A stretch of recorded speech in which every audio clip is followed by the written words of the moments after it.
Hello foodies! In today's video, I will share to you how to make this delicious air-fried futomaki sushi rolls. They're really yummy. Once you start, you can't stop eating them for sure. So, without much further ado, let's get started!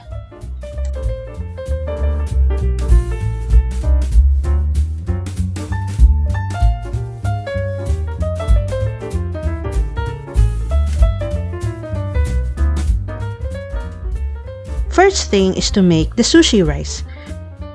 This is the brand of the sushi rice that I will use. Follow the cooking instructions found on the packaging because different brands have different instructions. So, get 2 cups of sushi rice,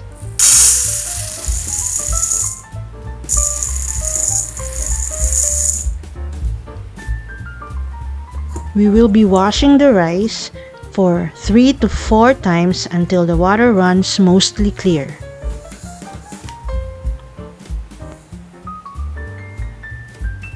After washing, place the rice into a pot and add 3 cups of cold water.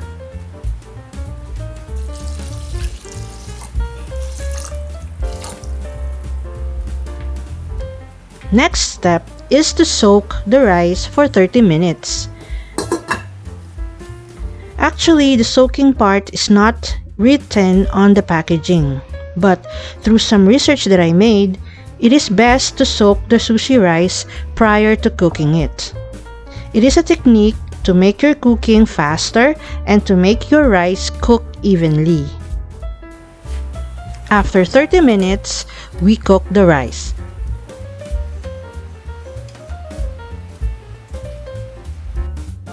We bring it to a boil, and once it boils, we lower the heat and simmer covered for 10 to 15 minutes. Then after that, we turn off the heat and let it sit for another 5 minutes. Meanwhile, let's prepare the sushi vinegar. In a bowl, put 1 cup of rice vinegar,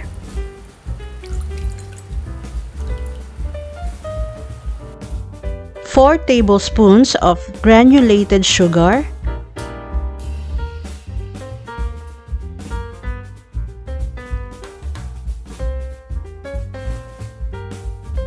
and 1 teaspoon of salt. We mix them all until everything is dissolved.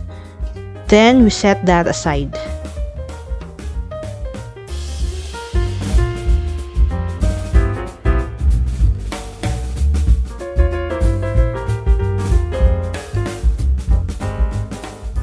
Next, we will transfer the cooked sushi rice into a shallow dish. We need a bigger surface because we will be spreading the rice in it. For me, I use this one.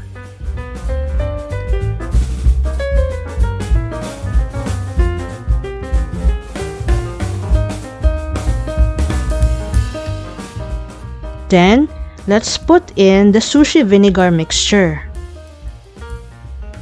We incorporate the vinegar into the rice by gently mixing them, letting the rice absorb the vinegar.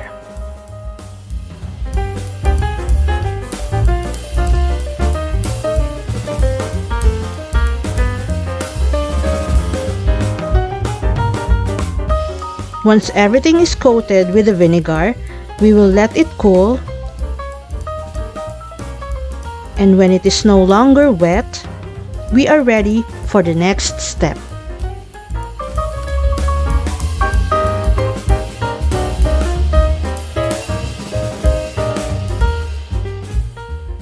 Now it's rolling time.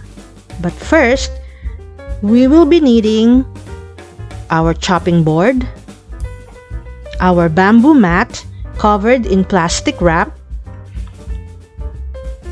a sharp knife, careful, some water in a bowl because we need to wet our hands every now and then. For the sushi, first, we need the nori sheets or the seaweed sheets.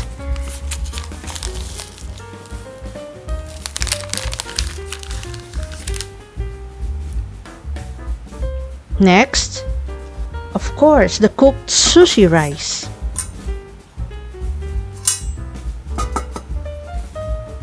For our futomaki filling, which include the following: strips of salmon, strips of avocado, strips of red bell pepper, and strips of cucumber.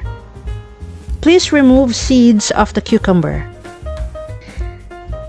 And last, we need some all-purpose flour, 2 beaten eggs,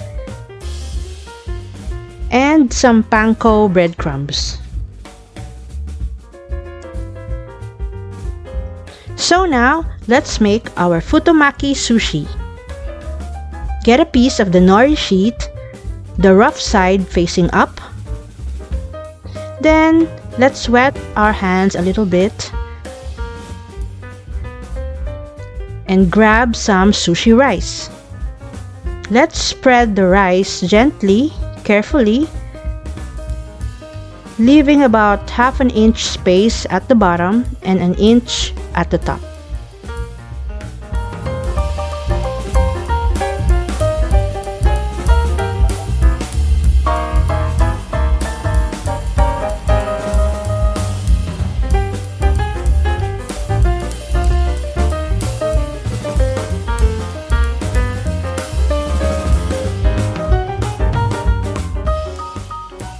Then, place the cucumber, the bell pepper, the salmon, and put the avocado strips on the first roll. Now, hold the ingredients as you roll the mat.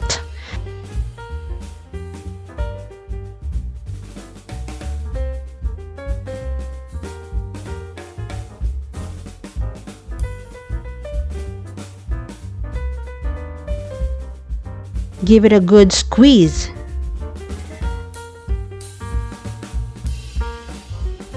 Lift the mat and continue rolling. Fix the ends of the sushi, then squeeze it again.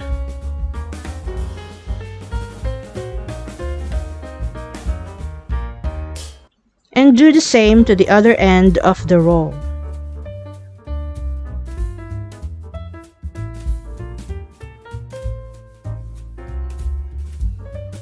And then, cover the entire roll with all-purpose flour, the egg, and with the panko breadcrumbs.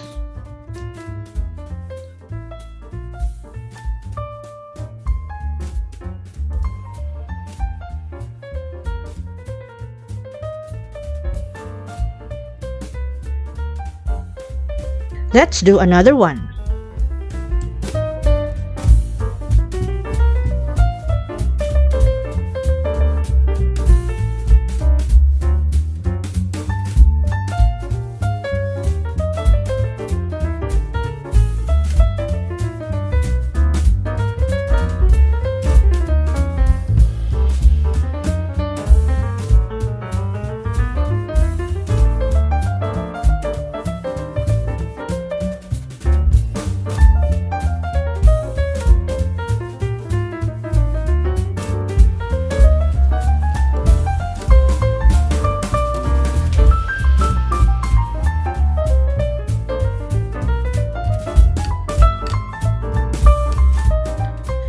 Next, we air fry our futomaki rolls.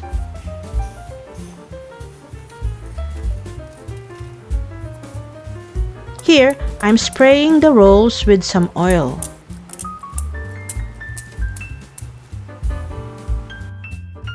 Set the temperature to 200 degrees Celsius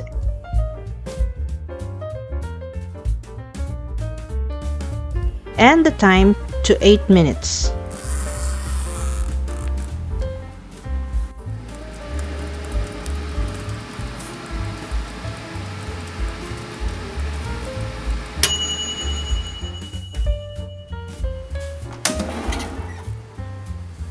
And it's cooked.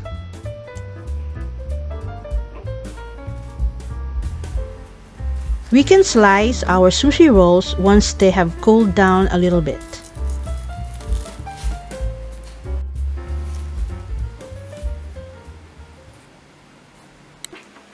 You can get creative with your plating, even if you're just an amateur just like me. Place them on a nice dish.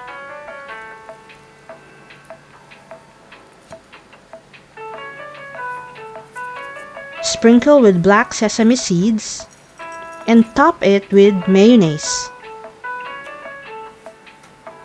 Put dipping sauce on the side and some garnish like the pink pickled ginger. So there you go, guys, our yummy air-fried Futomaki sushi rolls. I hope you learned something from this video. If you enjoyed this episode, please hit the like button and subscribe if you haven't already. Thank you for watching and see you on the next.